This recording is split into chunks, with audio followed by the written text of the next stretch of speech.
We decided this should be our self-titled record because that's what it's about. It's about us, it's about the band, the way that we've worked together in a way that feels more like a band than ever before.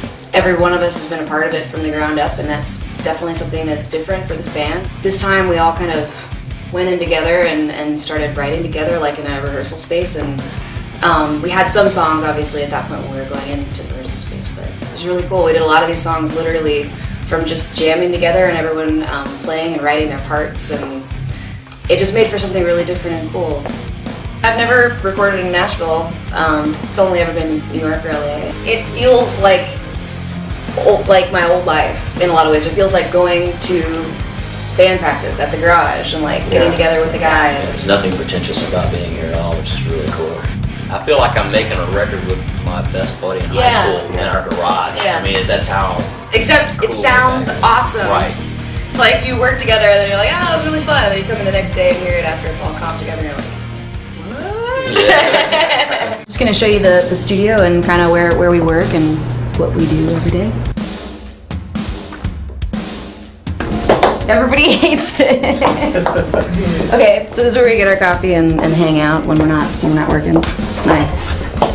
Sweet.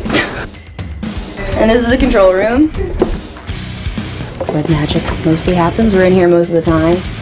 I've got my keyboard in here right now because we're tracking something directly into the computer. So this is the board, and that's actually the vocal booth there that you can see. So Nick and whoever's in here can see me. It's really for Nick to see if I'm feeling it or not when I'm singing. It's a good take. This is our board of songs in progress. There's a lot of working titles still, but you know, just kind of mark off what you've done so you know where you're at on each thing. Let's see.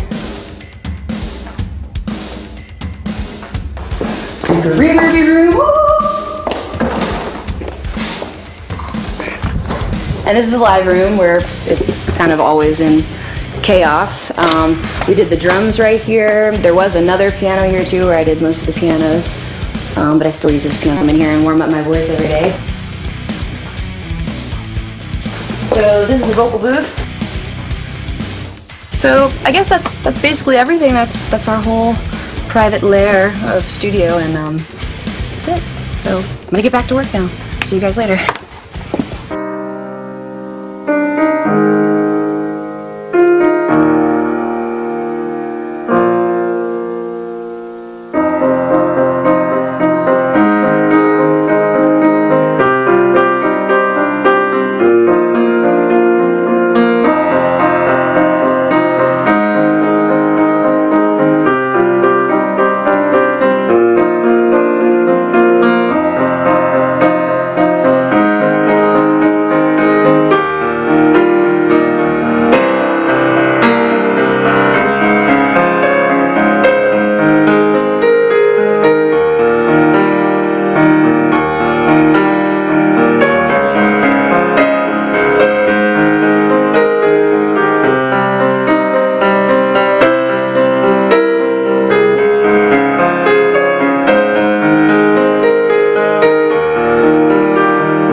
I love the guys. They're all unique for sure. Will is the best drummer. He is so good. We all were in here when he was tracking the drums, just sitting here on the couch facing the live room and just watching him and getting so excited. It's amazing. I'm really proud of this record. It's all pretty much recognized when there's something special. I think he and Tim especially work really, really well together. I love Tim.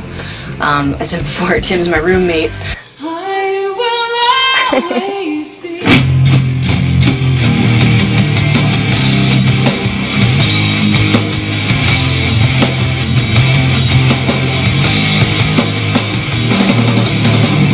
Now that we're down here, been down here for months, we're, you know, in apartments. They're next door to each other, and Tim and I are on one side and the other guys are on the other side. So Tim and I are real close. I think he's wonderful. He's a very good bass player. Very, very good. We're all pretty much clowns when we're together.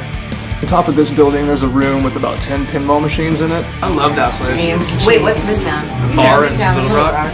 Just having fun together and being stupid and cracking up. And meat, and according to Tim, paint. Paint.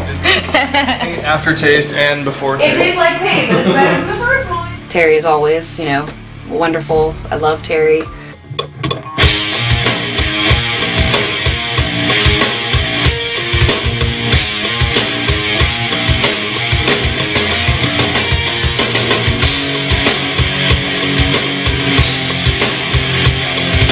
We have an older special bond. The creation of a lot of these parts that he's making are, I think, really soulful and beautiful as always. It's definitely a natural progression forward for the sound of Evanescence. And Troy is wonderful, you know, he definitely brings something wonderful to the table. He's a great dude, he's one of my favorite people, and he's an incredible guitar player.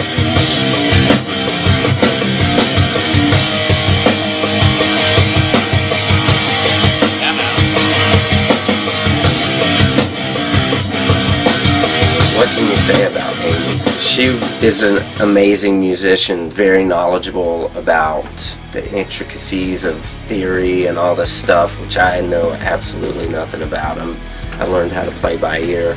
She impresses me with her hunger to learn new things. She learned how to play harp on this time in between the two albums, which I think is really cool.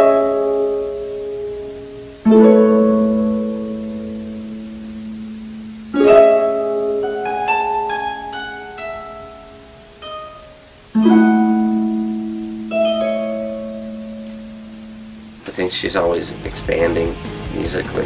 I haven't made a record this way where we just, everybody get together, the producer's going to be there, and we're going to be writing, we're going to be writing all together kind of at the same time. That's terrifying to me. I write a lot by myself.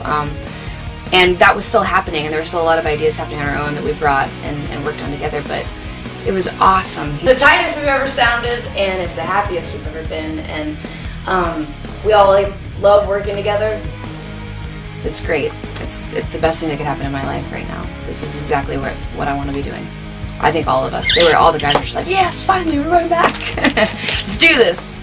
In all real honesty, this is the strongest lineup we've ever had. I think there's some songs on this album that particularly lend themselves to being live and high energy because there's bounce to it. Oh yeah. So I can see like, you know, playing festivals over in Europe and South America and places like that. I think that we're going to see a lot more movement. We're going to see the sea of people just bouncing. Where we've ended up is, I think, a really beautiful place. It's a great blend of, it's new, it's definitely a new sound, but it really is Evanescence and all the ways that we love Evanescence. It's Evanescence 2011. I think the fans are going to love it.